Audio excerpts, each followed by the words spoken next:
Friends, today I am going to explain you the poem My Puppy Plays Piano. Friends, it's a beautiful poem composed by Ken Nesbitt. You can see in this picture that four pets are there. They all are playing musical instrument, which is very strange thing, because earlier we have not seen any animal to play the musical instruments. Here is a puppy who is playing piano. A kitten is playing drum. A baby rabbit is playing guitar, and there is a parrot who is playing trumpet. Okay, friends, this poem contains 5 stanza, and each stanza contains 4 lines. Now I will explain you the poem. Be with me and let's start. The first stanza is, my puppy plays piano. It's the strangest thing to see. It seems while I was practicing, he learned by watching me. मी यहाँ पे poet है, और poet कहते हैं कि जो मेरा puppy है वो पियानो प्ले करता है. ओके, जो बहुत ही स्ट्रेंजेस्ट यानी कि बहुत ही अद्भुत बात है. इट सीम्स, पोएट यहाँ पे कहते हैं कि मुझे ऐसा लगता है, वाइल आई वॉज प्रैक्टिसिंग, कि जब मैं प्रैक्टिस किया करता था तो मुझे देख देख के इन लोगों ने म्यूजिकल इंस्ट्रूमेंट को बजाना सीख लिया. Okay, come on the next stanza.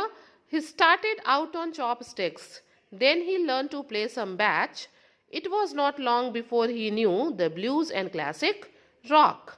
यहाँ पे पोइट कहते हैं कि he started out on chopsticks, कि जो पपी है उसने पहले किस चीज़ से बजाना शुरू किया? Chopstick. Friends, chopsticks are pair of stick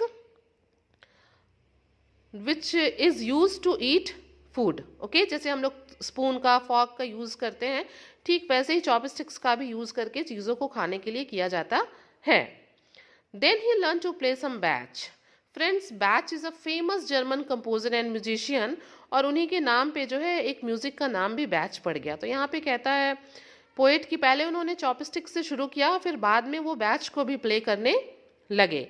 it was not long before he knew the blues and classic rock, और उनको ब्लूज और क्लासिक रॉक भी सीखने में बहुत समय नहीं लगा. Friends, blues is a type of music which is very slow and sad also, and classic rock is a type of music which is very fast. यानी कि उन लोगों ने हर तरह के म्यूजिक्स को बजाना सीख लिया, बैच को, ब्लूज को, क्लासिक को. फ्रेंड्स, यहाँ पे ब्लूज एंड क्लासिक रॉक एकदम एक दूसरे के contrast, opposite type of music हैं. Okay, he also taught my kitten how so they could play duet, and then they taught guitar and drums to all my other pets. यहाँ पे poet कहते हैं कि जो पपी है उसने kitten को भी म्यूजिकल इंस्ट्रूमेंट प्ले करना सिखा दिया. आप देख सकते हैं यहाँ पिक्चर में.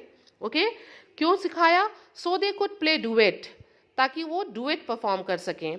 फ्रेंड्स, जब हम अकेले कोई परफॉर्मेंस देते हैं तो that is called solo performance, और जब 2 लोग देते हैं तो वही डुएट कहलाता है. तो यहाँ पे जो पपी है उसने किटेन को भी ट्रेन कर दिया ताकि वो एक साथ मिलके कोई डुएट परफॉर्मेंस दे सकें. And then they taught guitar and drums to all my other pets, और उन दोनों ने मिल के फिर दूसरे पेट्स को भी गिटार और ड्रम्स को बजाना सिखा दिया. दे formed a band and practised hard and travel all around. उन सब ने मिलकर एक बैंड बनाया और बहुत ही मेहनत की, प्रैक्टिस की. ठीक है, बहुत हार्ड प्रैक्टिस की, और वो बहुत इधर उधर घूमे, बैंड्स को, अपने बैंड को लेके और अपने म्यूजिकल इंस्ट्रूमेंट को प्ले करते हुए पूरे बैंड के साथ वो लोग जो है यहाँ वहाँ घूमे. And instantly got famous for their catchy pet rock sound. और instantly means very quickly, suddenly, immediately, बहुत तेज़ी से जो है वो क्या हो गए? फेमस हो गए. किस लिए? For their catchy pet rock sound, अपने जो है इस catchy, pleasing pet rock sound के लिए वो बहुत ही फेमस हो गए.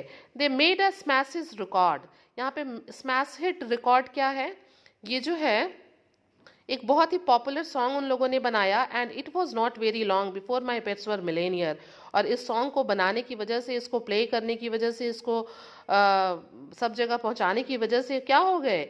ये गाना बहुत फेमस हुआ, और वो लोग क्या हो गए? मिलेनियर. क्यों मिलेनियर हो गए? Because they wrote this song, क्योंकि उन्होंने इस बहुत ही ब्यूटीफुल सॉन्ग को, स्मैश हिट रिकॉर्ड को लिखा.